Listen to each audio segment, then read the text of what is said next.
They didn't book a fancy restaurant this year. Instead, they pulled out a dented skillet, made pancakes shaped like the states they visited, and laughed when Colorado looked suspiciously like a cloud. In the first bite, they remembered why this mattered. Tonight is about how to celebrate relationship milestones in ways that make you fall in love with your life together, again and again. Their tradition started during a lean season.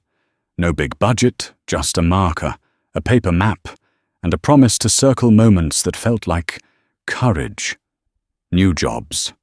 First apartment. The day they learned to fix the leaky sink without calling anyone.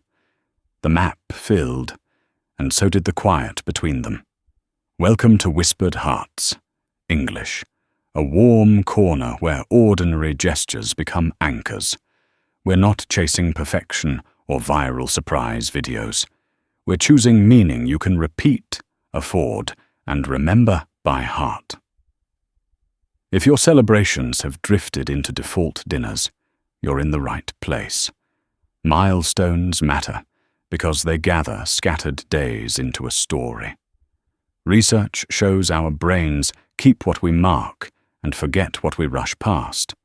When you pause to name a chapter, you add glue to your bond. That glue feels like belonging, and belonging holds steady when life gets noisy.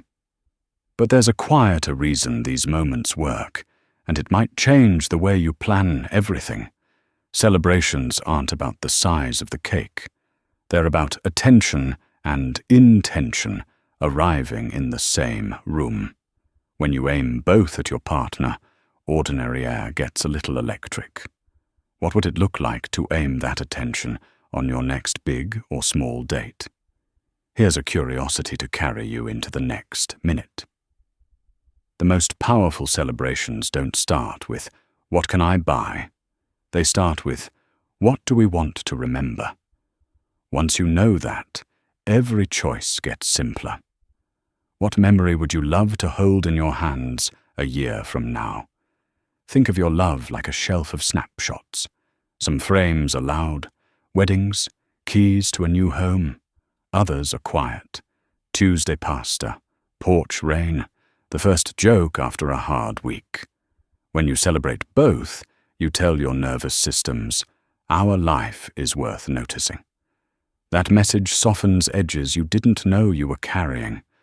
Let's step into the first way to add meaning without adding pressure. Reenact your first date, but let it evolve with who you are now. Visit the diner, order the same silly appetizer, and ask the same awkward questions with new answers. Or recreate it at home with the same playlist and a candle that won't blow out. Add a twist that honors the year you've lived. Bring a 5-minute then versus now question. What surprised you about this year? What did we learn the hard way, and how did we recover? Short questions, slow smiles. Which first date detail would you love to play with again? But there's something even quieter holding love together while you celebrate. It's not the place or the plate. It's the way you speak about each other in the story. Replace "you always" with "I noticed." Replace "why didn't you" with "I loved when you." Language shapes warmth. How would your celebration sound if your words were soft and specific? Another path to deepening your bond lives in your camera roll. Build a simple year in photos ritual. Toss favorites into a shared album. Print 12 on cheap cardstock and clip them on twine right there in the kitchen. The gallery will look like real life, which is the point. As you hang each photo, tell the 2-sentence story behind it. This was the day we finally figured out the pantry. You did the labels because my handwriting betrayed me. Simple narration turns images into gratitude. Which photo would you choose first tonight? Personalized gifts don't have to be expensive to land hard. Write a short letter for each month ahead and seal them in envelopes labeled "Open when we need a laugh," Open on a rainy Sunday. Open after a small win. Or create a tiny story in a box. Ticket stubs, pressed leaves, a grocery list from the night your soup finally worked. What object already in your house deserves to become a keepsake? Experience-based celebrations build memories that stick because your senses do the lifting. Book a micro-adventure, not a marathon. Drive one exit past your routine and find a small-town bakery that smells like warm butter and cinnamon. Take a golden hour walk in summer and trade 3 things you're proud of for the year. Which experience feels light enough to say yes to this month? There's also a celebration that puts your love into circulation. Choose a cause that holds meaning and give your time together. Pack care kits, plant trees, serve at a shelter where dogs wag like metronomes.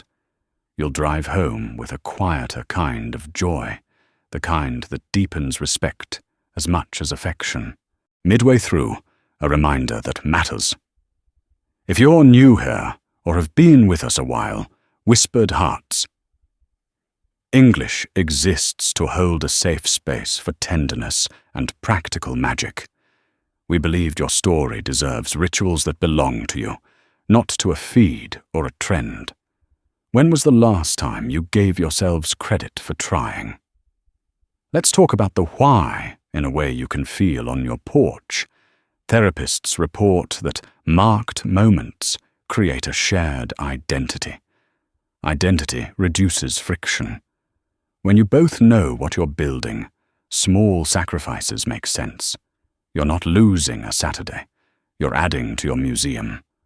Turn small wins into celebrations so you don't wait a year to feel proud. The first week without late fees. The month you both remembered to breathe before reacting. The day you fixed the wobbly chair together. Mark them fast, mark them light.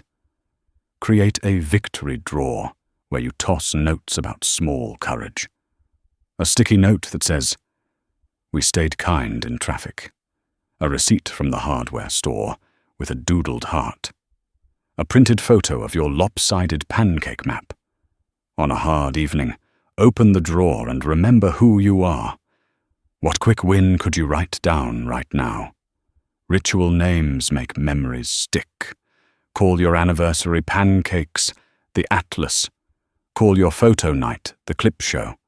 Call your good news walk the lap of honor. Names turn choices into traditions, and traditions reduce decision fatigue. What would you name your next celebration? Seasons offer ready-made settings.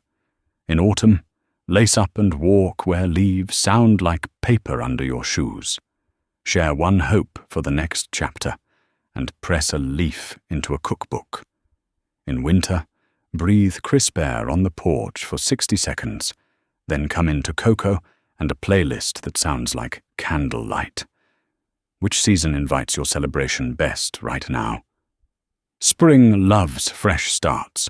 Crack a window and let the rain scent roll through as you open last year's letters to yourselves. Summer loves simple extravagance. Set out a blanket in a park and split cherries from a paper bag. Sun on your arms, laughter you feel in your chest. Which image makes your shoulders drop? Sometimes celebration and conflict arrive in the same hour. That's not failure. That's life doing its thing. Build a repair beat into your tradition. Try, "I want this to be good. My tone got sharp, and I'm sorry. Can we reset and choose one small joy to mark tonight?" Then do it. That's how safety walks back in. Shared planning keeps celebrations from becoming one person's project. Sit on the same side of the table and write down what you each crave. Quiet, adventure, food, creativity, service. Circle the overlap. Aim at it. Which overlap could you schedule before the week runs away? Personalized gifts can also be practical if they hold meaning. A thrifted frame with a map of your neighborhood and tiny hearts drawn where your best moments happened. A recipe card in your handwriting for the Atlas pancakes, laminated because you'll spill syrup. A little bell that means, come to the porch. What practical object could carry a ceremony? When money is tight, celebrate with time and attention. A phone-free hour with a kitchen timer. A drive to watch planes take off. And a promise to tell each other the first dream you remember as a kid. A sidewalk chalk timeline across the driveway that your neighbors will quietly love. Which free celebration calls your name? Don't let pressure rewrite the point. If a plan falls apart, keep the promise, not the plan. The restaurant is overbooked? Have a parking lot picnic with fries and seltzer and a playlist from the year you met. The power goes out? Candlelight just joined the party. What backup looks fun, not fussy? Consider a thank you toast tradition. Once a month, clink glasses, water, tea, whatever fits, and name one thing you admire about each other right now. Character, not tasks. Your patience with my late nights. Your courage with the new class. Admiration is a slow fire that warms everything it touches. Let's circle back to that first date reenactment, because it's a treasure chest. Ask your day one questions with a grown-up voice. What did you believe about love then? What do you know now that you didn't? Listen for the ways you've both softened and strengthened. Which answer do you hope to hear?